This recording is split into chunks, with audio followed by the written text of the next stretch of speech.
Back with me today on County Chatter, Kari Parcell, the county's waste reduction coordinator.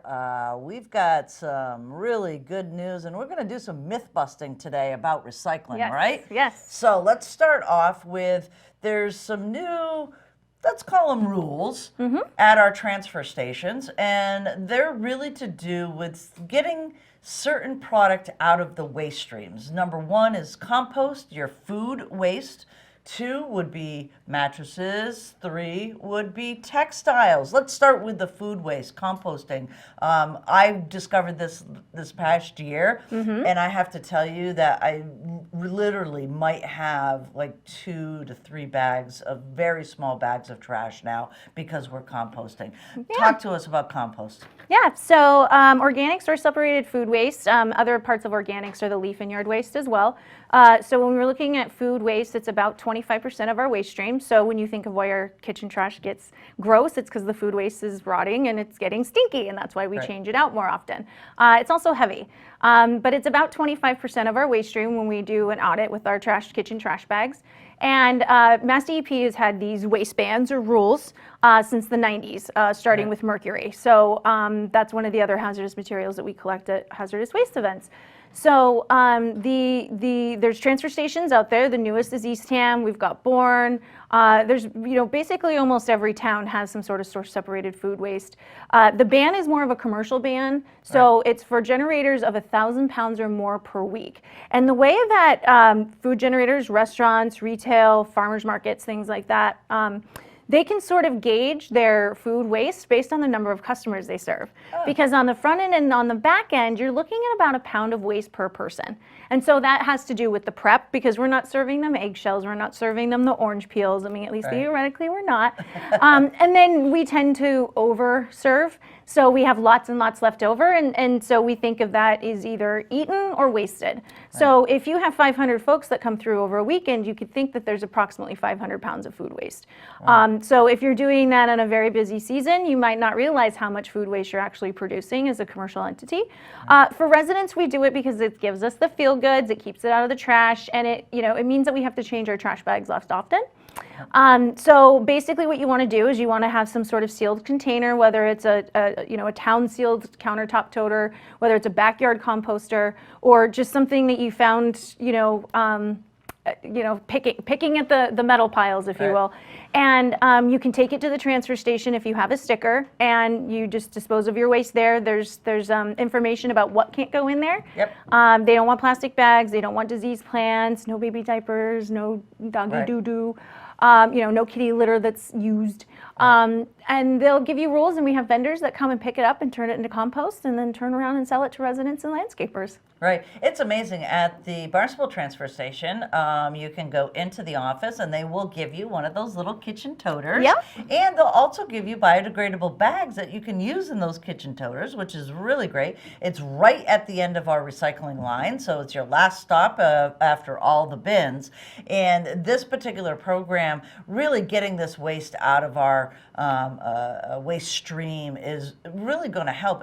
I didn't realize how much methane comes from food waste. Right. So, it's the leachate, it's the stinky part, it's what, we're flaring off in the landfills as it biodegrades, and everything sort of, gets really, really dense, really, really hot and warm, and that's why you see those flare marks outside of even capped landfills. Is because, part of that is that biodegrading food waste, that rotting food waste that settles into the into the stream. So it causes heat and it causes methane, and it releases itself into our atmosphere. So being able to source separate it and turn it into compost means it's going back, into our land, our soil. It's going back into our food production. It's going back into our bellies and our mouths. So it's a great way to, again, turn that over and reuse something and create a valuable commodity. Right, and what really just blew my mind for our transfer station, rather than the backyard pieces of it, it pretty much takes every food scrap, including bones and greasy paper towels, except for walnuts and walnut shells.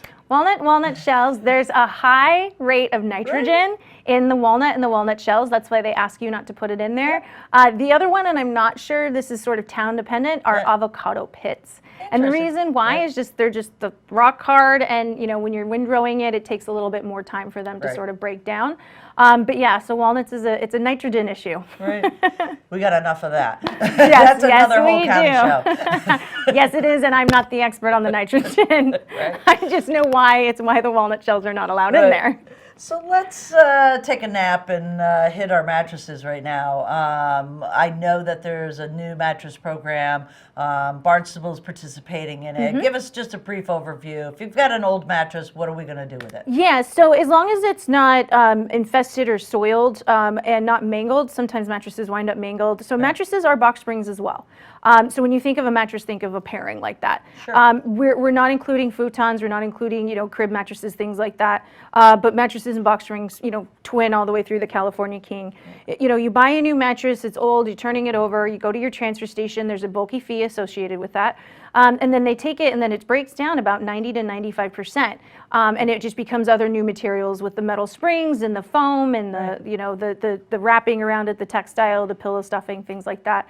And this is now a waistband. So there's sort of a zero tolerance of mattresses going into the landfill, with the exception of if they're contaminated. We obviously can't give recyclers contaminated mattresses with bed bugs or biosolids or anything on there. And they just turn them over and they become new product with all of the stripping that they do. And I think Eastham has a gentleman there that loves to just take them apart by hand on his own. And now that we have mattress recycling, before the ban, my entire district was recycling mattresses, so we were kind of ahead of the curve there. So Barnstable was one of the first to get one of the mattress grants, and now we're just sort of doing it because we have to. And it's, again, it's good for our environment, it's good for the waste stream. So it's just something else that we're taking out of that trash. Right, exactly. And let's do that last one, which I find now that Barnstable's actually put the bins in place, is textiles. Now, textiles have an enormous problem in our waste stream. They're just not good. They're not good for the machines. They tangle up machines. The product that these textiles can be harmful to the environment. There's just a lot wrong with putting textiles in our waste stream. Let's talk. What are textiles and what can be recycled at our transfer station? Yeah, so you see these big bins that'll say like Bay State, CMRK, Salvation Army, Goodwill, and these are textile bins. What textiles are there things like curtains, the sweater I'm wearing, the scarf you have. One shoe is a textile that can go into these bins. And some of the problem with the manufacturing of them is now we have fast, cheap fashion that shows up through e-commerce. 85% of, so if say you need a dress, you ordered something online and you order 2 sizes just in case because you're in a crunch, you don't want to miss out because the dress came too short or too small, right? So 85% of the time when you send that dress back, the wrong size if you will, 85% of that's going to wind up in a landfill. They don't actually resell it, they don't repackage it, they don't reshelve it, it just goes into a waste stream. And so what these textiles are, like I said, it's the curtains, bedding, one shoe, a bra, your jacket, your scarf. And what they do is they shred them and they turn them into other types of textiles, like wiping rugs for garages, DPWs, the highway department. They can become other parts of new textiles. And again, it's just a waste. It's about 10% of our waste stream. It's getting it out of there. It's getting it out of the landfill. And we have to put it into these specialized bins because if we put it in a recycling bin, as you mentioned, it goes to these sorting facilities that can't manage it because they tangle into the equipment. And we're putting human safety at risk by having to shut down the equipment, which is a cost, and having to have some human hands go in there and detangle, which is a dangerous part of the job. So we want to keep them out of our recycling bins, we want to keep them out of our trash bin, and we want to put them in those textile bins. Like mattresses, don't put wet, moldy, soiled, infested textiles into the bin. This is the one time that we want you to put it into a plastic bag because it protects the integrity of the items that you're putting into the bin. So you'd put them into the plastic bag, put the little arm down, throw it in, walk away, we're good.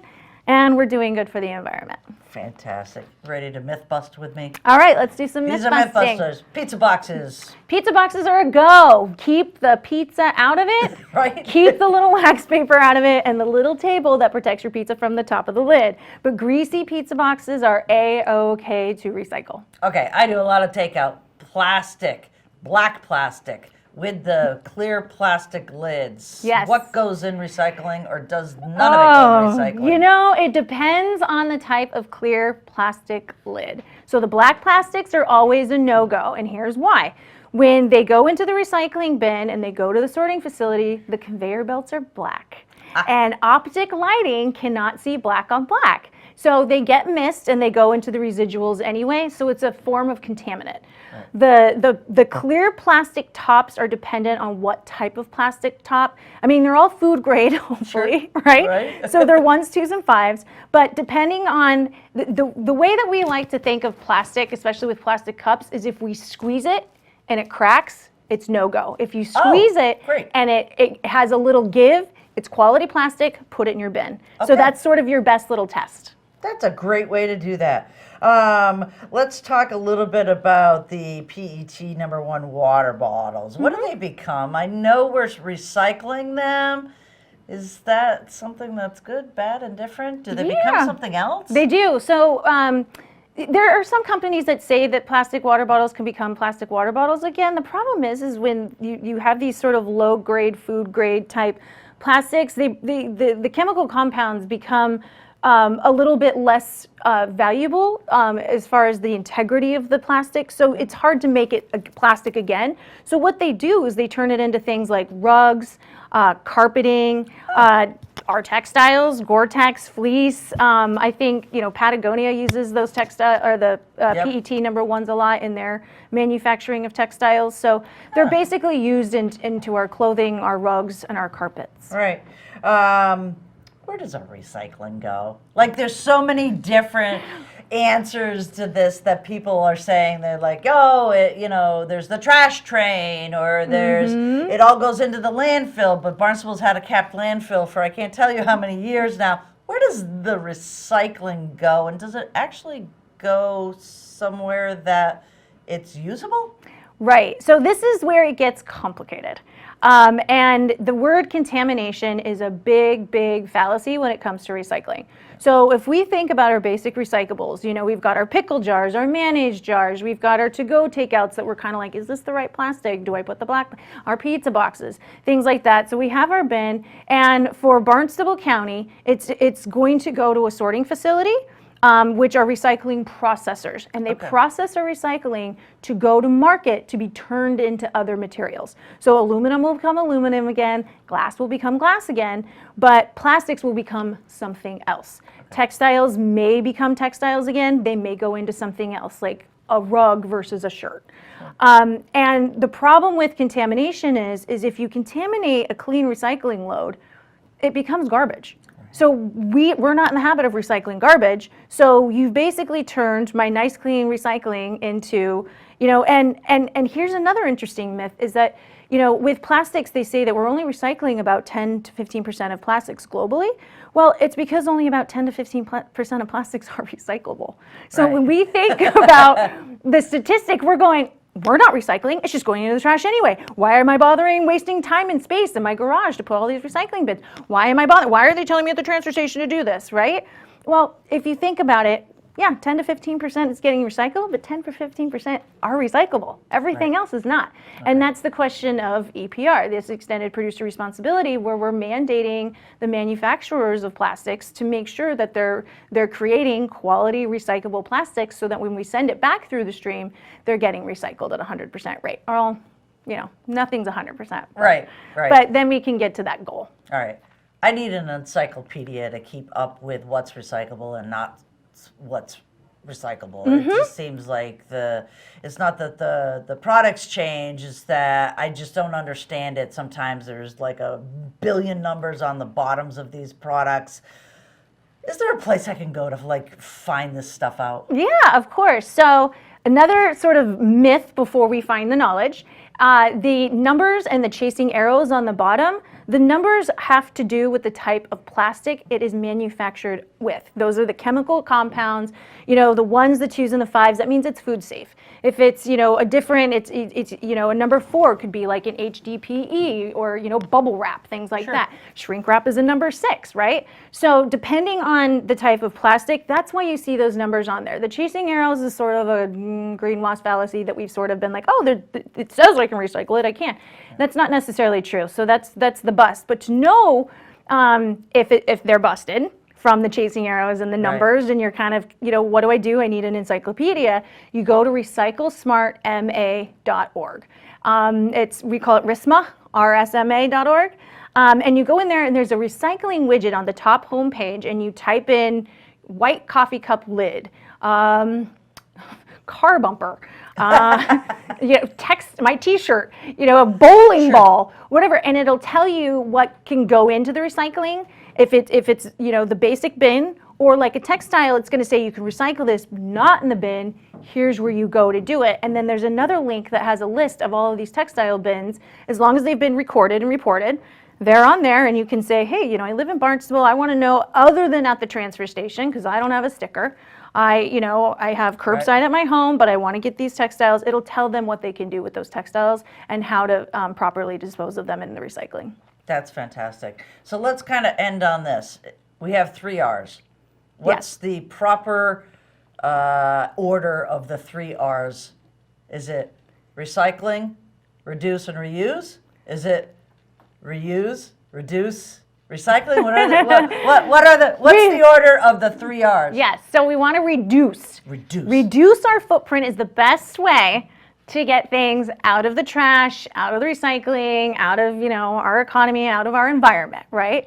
80% of ocean trash comes from the land. Right. And so it's a weather event, it's going through the storm, somehow it's winding up in our ocean. So if we can just, reduce something, like if you're like me, I'm a chapstick lover. So I buy the chapstick that's in the cardboard that will break down instead of the little plastic tubes, and I buy it without the box around it, or I buy it without the little plastic casing around it.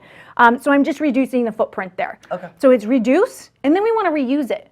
Let's reuse it, and we got to get clever sometimes. Like, just because it once was this, does it mean that it can't become something else in our lives? Right. I have, little yogurt jars that are glass that are now candles, and I burnt down the empty wax in my old candles and made new ones. Yep. So I'm, and then that tempered glass is not recyclable. So don't put your candle jars in the recycling, but you can reuse those glass jars if you want and make new candles or whatever. Mm-hmm. Use it as a penny jar once you clean it out.